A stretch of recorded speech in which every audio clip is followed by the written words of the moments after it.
When you hear anything about the Pacific Theatre during the Second World War, most people's minds tend to immediately think about the surprise attack on Pearl Harbor, the blood-soaked sands of Iwo Jima, or the massive carrier battles at Midway. But what is rarely spoken about is the Japanese campaign that placed Japanese troops on American soil. In the far reaches of Alaska, amid freezing winds and a near constant fog, the Aleutian Islands became the stage of one of the war's most brutal and least remembered campaigns.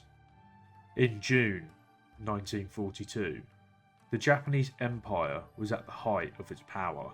They had control over the Philippines, the rich oil fields of the Dutch East Indies, knocked out British strongholds in the east like Singapore and Hong Kong, and was now threatening Australia with the landing on Guadalcanal.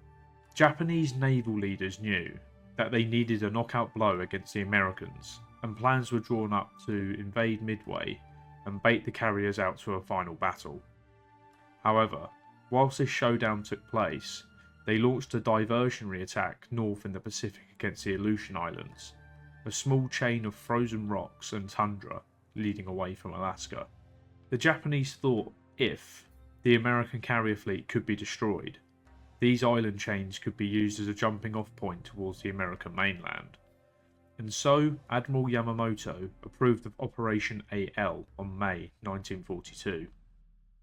The Japanese Northern Fleet, led by Admiral Kakuji Kakuta, which was comprised of two small light carriers, Ryujo and Junyo. Their 86 aircraft was a mix of A6M0 fighters, B5N2 Cape torpedo bombers, and D3A Val dive bombers. The fleet was joined by 5 cruisers, 12 destroyers, and 4 troop transport ships, burying the 3rd Special Landing Force, which was comprised of around 550 men. The Japanese, once again, would ultimately have the element of surprise. Much like that of December 7th, 1941, the Americans would have to endure another Pearl Harbor, only this time on a smaller scale. The military base of Dutch Harbour was nestled in the eastern part of the Aleutian Island chain, housing some 5,000 Army, Navy personnel and civilians. On the morning of June 3rd, Dutch Harbour had some good targets of opportunity for the Japanese. The air base located on the north of the island housed B-17 Flying Fortress heavy bombers, B-26 Marauder medium bombers, alongside fighters such as the P-40 Warhawk. The harbour had a few destroyers, a submarine from the sub-base, and parked up PBY Catalina flying boats. Dutch Harbour also had fuel storage tanks, repair shops, and more to list, but I assume you get the idea. This was all protected by 6 anti-aircraft guns and made this the opportune target for the Japanese. The first action would come on the 3rd of June 1942 when the Japanese Northern Pacific Fleet anchored 180 miles off Unalaska Island and launched 32 planes at 2:58 am to attack the naval base of Dutch Harbour.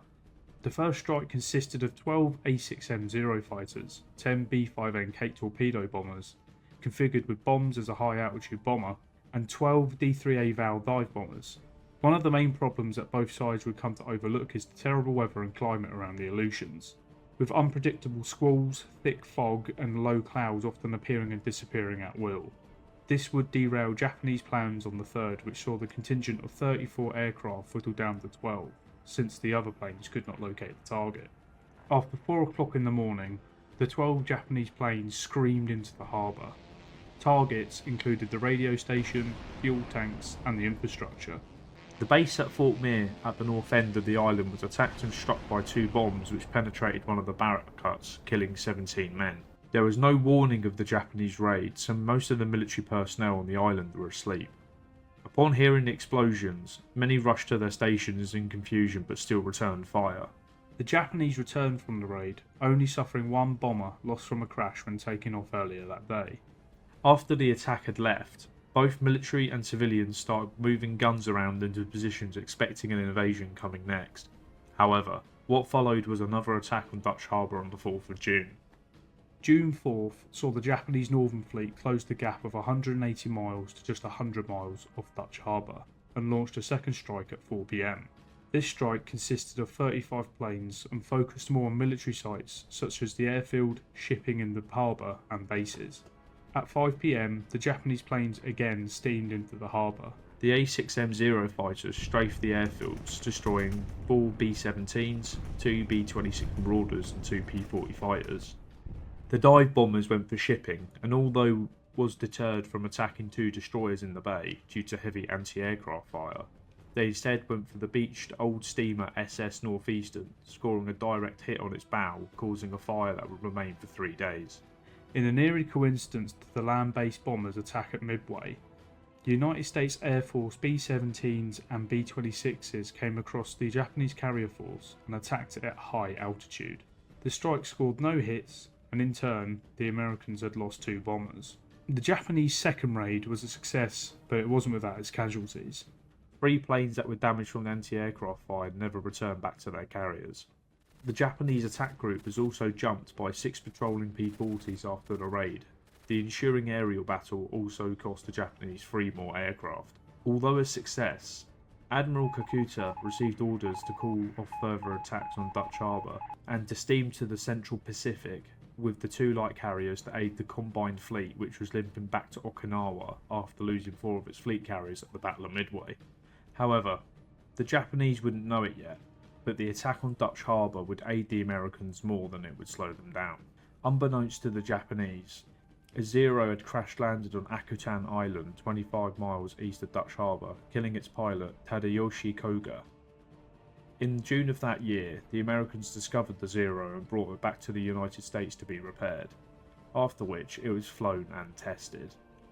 The Aleutian Zero would be the first Zero captured by the United States, and the following trials would be very useful in realising the Zero's weaknesses and strengths, helping shape America's next aircraft into the Zero killers they became, such as the F-6F Hellcat and the Vought Corsair. The raid on Dutch Harbour was only the beginning of the Japanese conquest of the Aleutians. The battle finished with 93 American casualties, 14 aircraft destroyed, and 1 ship heavily damaged.